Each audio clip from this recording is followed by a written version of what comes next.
Ladies and gents, boys and girls, Douglas and Diggets, it's your man, Stack908, aka the Dig Dug himself, and we're looking at Coral Pukei today. Now, let me tell you a little something about Coral Pukei. I like this guy. I really do. I thought regular Pukei was kind of cool. He was an okay monster. I really did like him.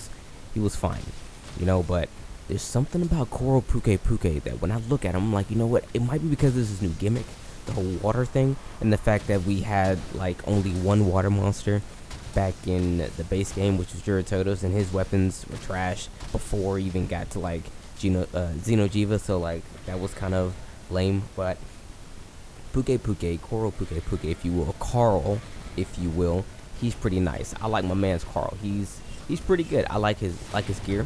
I like his weapons, and I just like the fight in general. It's a lot of fun, I'll admit. So let's talk about the fight actually.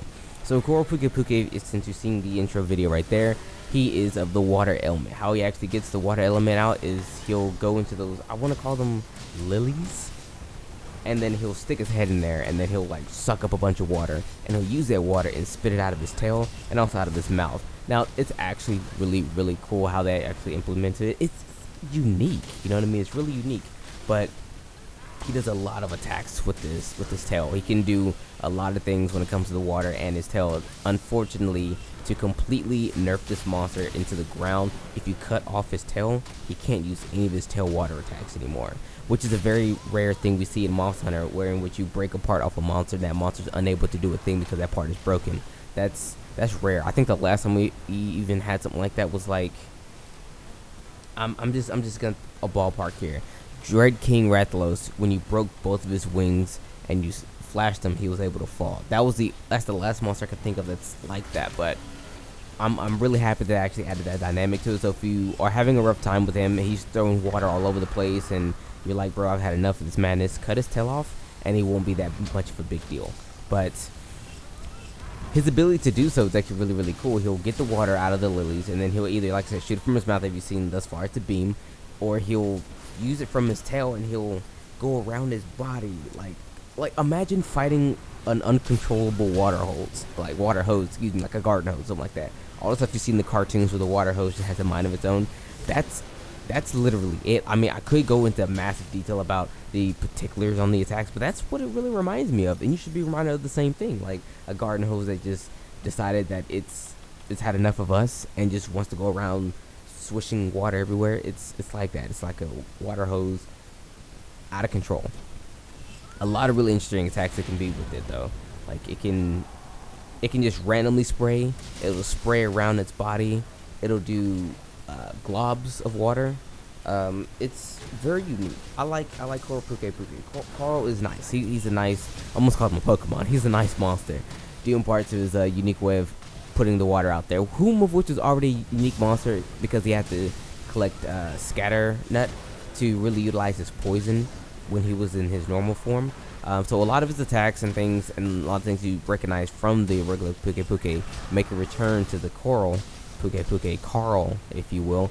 But so if you're familiar with fighting Pukei, you're not gonna be in too rough of a shape. Also, I'm using the Nightshade Paul Lance right here, and I already put him to sleep twice. This is what I meant in the last video by I decimated him. Now granted, the video, the raw footage for the video is still quite long. It's like 18 minutes, but the whole point of it was the fact that anytime things were getting a little too rough, around that time I would have enough sleep on him to where he would go to sleep, and I'd reset the scenario, plant the bombs down, break his face in, which is a pretty good tactic I suggest you guys try and do if you're having a bit of trouble with them. Like, bring a sleep weapon. Granted, sleep weapons, they are nice, but you're not going to get as much damage put in if you were to use an elemental weakness weapon, maybe that of like ice and thunder. So if you have an ice and or thunder weapon, you could also have a thunder weapon right now. Due in part that you can probably fight a Tobikadachi and upgrade your base thunder weapon to really go in there and use the elemental weaknesses. Use the elementals on the man here. But if using a status weapon like maybe paralysis, I haven't really used paralysis on him too much, but I use sleep on him a lot. Even after this video here, when I went to grind for his gear, I used the sleep weapon. I just felt like it worked better for me because I was able to control the fight. Well, not full on control the fight, but whenever the fight was getting a little bit too hairy, he'd probably fall asleep. I could reset the situation, put a bomb down, put a trap down, set up for yourself so that way you can be put into advantageous be put into an advantageous situation. It's real early in the morning when I do this. My brain is still real slow. But outside of that, let's talk about his gear, because his gear's okay. It kind of reminds me of that of Pukei, where they give you the gimmick for the weapon and they kind of go from there. So let's look at the gear real quick. So looking at the armor skills, it's kind of interesting. Well, first let's look at the armor. It's a base armor. It actually looks really, really cool. By base armor, I mean it doesn't have any set abilities or anything like that. But the armor is dope, at least for the ladies. I haven't seen it for the guys, but for the ladies, you get the nice little hat thing. Kind of reminds me like the Crocodile Dundee or something like that, or whatever. But the armor, you get 4 points into water attack, which is decent. I expected. That's what I mean by they give you the added gimmick for your weapon, so to speak. But they just kind of give you whatever element or whatever ailment your weapon is actually attuned with. So that's, well, its weapons rather is attuned with. So that's cool. It gives you crit draw maxed out, which is great. That's 100% draw on all your draw attacks. I believe. I think, is it 100 or did they nerf it? I can't remember. But crit draw maxed out, that's great. Okay, just know that when you throw your weapon out for the first time, 9 times out of 10 you're gonna get a crit. I right now just cannot remember off the top of my head. I usually do this research for this to make sure it's 100% concrete, but I mean, it's 4 in the morning. Chill.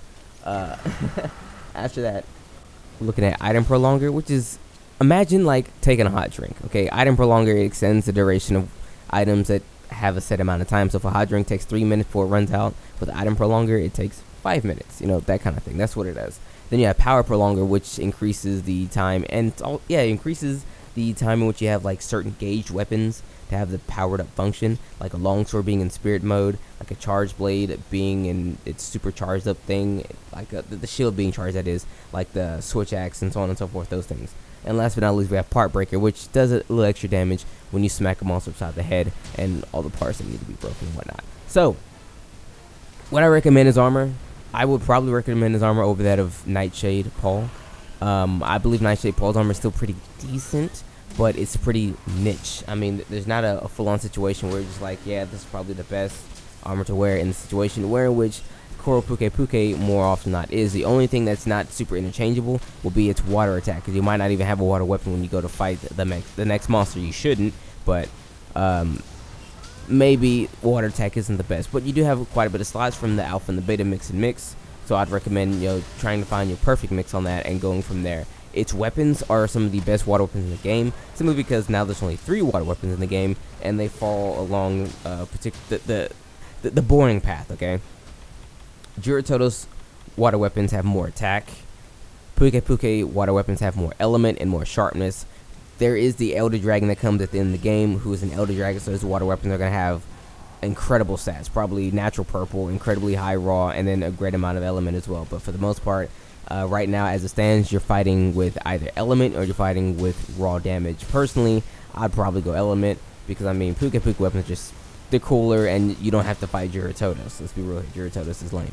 No one wants to fight Jurototos. Pukei is much cooler, especially my man Carl right here. Now, outside of all that, what else is there to say about Koro Pukei? Not much. He's still Pukei. He's not a threat. He's not a dangerous guy. He's not a bad guy. It's like, you can go in here fighting him your first time, and again, if you just cut the tail, he's regular smuggler. I mean that with all my heart. Like, all of this madness you see with him with the tail, none of this happens. It just doesn't happen when you cut the tail. So just cut the tail if you don't want to worry about any of this shenanigans, and you're gonna be in good hands. I mean, it's not a challenging fight. It's really not a whole lot to say about Koro Pukei. The next monster I have more to talk about, because I mean, he's quite the doozy. But with that being said, everyone, it's been your boy Dak908, aka the Dig Dug himself. Thank you so much for watching the video. Thank you for standing with your mans. And of course. Oh my God, I can't. What is my outro again? What is my outro? With that being said, it's been your boy. Take care. Yeah. With that being said, it's been your boy. Take care.